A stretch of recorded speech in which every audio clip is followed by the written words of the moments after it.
Many of my students use English for work, and a lot of the time this means writing emails. And the etiquette around emails can be very confusing. So today I'm going to cover the basics of greetings and sign-offs so you can feel confident writing that next email. Of course, we'll start with how to start our email. This will change depending on who you are speaking to and your relationship with them. To whom it may concern, if you're writing a very formal email, such as a complaint or letter of recommendation, you should use this. When we use this address, every letter should be capitalised and it should be followed by a comma. However, this is too formal for most situations. Generally, in a formal email, it's enough to use Dear Sir or Madam. This should be used if you don't know the name, gender, or position of the person you are writing to. To whom it may concern. I'm writing to complain about the service I received at your establishment recently.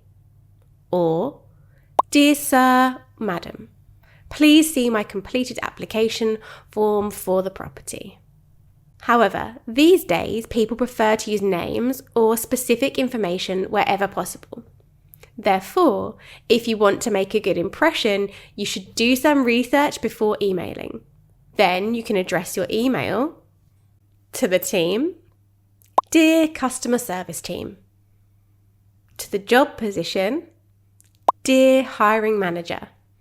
Or, best of all, to the named person, Dear Mr. Hamilton, or Dear John. When you're emailing people you work with, you may have a much more informal tone because you email frequently. In these cases, you will use greetings like hi, hello, hey, or heya, and then name the department. Hi marketing team, would you be able to email me over some of those flyers? Hey Sandra, are we still meeting at 2 p.m. today? You could even miss out the name entirely.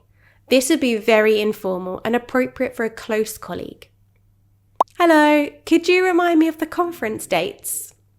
Now, what about your sign-off? This can be formal or informal, but should match the greeting. In very formal emails, where we haven't named the person, we can use yours faithfully and your full name or title and family name. Like, to whom it may concern, this is old-fashioned but still appropriate in some situations. Yours faithfully, Tina Stenson, or yours faithfully, Mrs. Stenson. Yours sincerely is another old-fashioned sign-off for when we know the person's name. However, these days people are more likely to use regards, best regards, or warm regards to end a formal email. Regards sounds quite cold and is appropriate for complaints, so the other two are more common. You should sign off with whichever name you prefer the person to use. These days, most people will use their given name and even a nickname. For example, warm regards, Susie. A less formal alternative is many thanks, all the best, best wishes, or just best. You might use this with someone you don't know well, but it's not a very formal situation.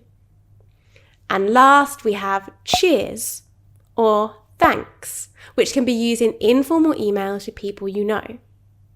The truth is, there are no easy rules about greetings and sign-offs, but when in doubt, it can be better to take a more formal approach.